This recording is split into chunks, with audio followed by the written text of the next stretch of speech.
Friends, class 11th की political science का first chapter चल रहा है। 3 पार्ट्स अपलोड हो चुके हैं, ये चौथा पार्ट है और इस पार्ट में मैं चैप्टर को कंप्लीट करने वाला हूँ। तो ध्यान से सुनिएगा, सिर्फ 4 पॉइंट बताऊंगा। पहला पॉइंट, हमारे कॉन्स्टिट्यूशन ड्राफ्टिंग कम्युनिटी ने हर एक टॉपिक को सफिशिएंट टाइम दिया। फॉर एग्जाम्पल, पावर के बैलेंस को स्टैब्लिश करने के लिए लेजिस्लेचर, एग्जीक्यूटिव और जुडिशरी में इक्वल पावर को बांटने के लिए अच्छा खासा टाइम दिया गया। किसी भी बात को ऐसे ही हवा में नहीं लिया गया। नंबर 2, कि कभी भी कोई भी स्ट्रक्चर जब बनता है और वो कॉन्स्टिट्यूशन के बेस पर बनता है तो वो एक डेलिब्रेशन के, एक डिस्कशन के मेथड से होकर के गुजरता है। हमारे संविधान में कहाँ कहाँ से क्या लिया गया है ये आपको याद रखना पड़ेगा। तो भाई साहब, ब्रिटेन के कॉन्स्टिट्यूशन से यानी कि ब्रिटिश कॉन्स्टिट्यूशन से हम सब ने पार्लियामेंट का स्ट्रक्चर और रूल ऑफ लॉ लिया है।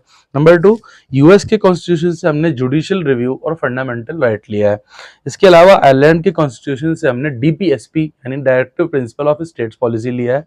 इसके अलावा हमने फ्रांस के कॉन्स्टिट्यूशन से प्रिंसिपल ऑफ लिबर्टी, इक्वालिटी और फ्रेटर्निटी लिया है। और लास्ट में आपको याद रखना है कि कनाडा के कॉन्स्टिट्यूशन से हमने फेडरल स्ट्रक्चर लिया है। इसका मतलब बिल्कुल ये नहीं है कि हमने इन सब से बोरो कर लिया है, बल्कि इन सारी चीज़ों की हमारी कंट्री में एप्लीकेशंस कैसी होंगी, क्योंकि हमारी प्रॉब्लम्स अलग हैं, हमारी सॉल्यूशन अलग हैं। इस हिसाब से हमारे कॉन्स्टिट्यूशन ड्राफ्टर्स ने, ड्राफ्ट करने वालों ने बहुत सोच समझ के चीज़ों को इंडिया के कॉन्स्टिट्यूशन में अप्लाई किया।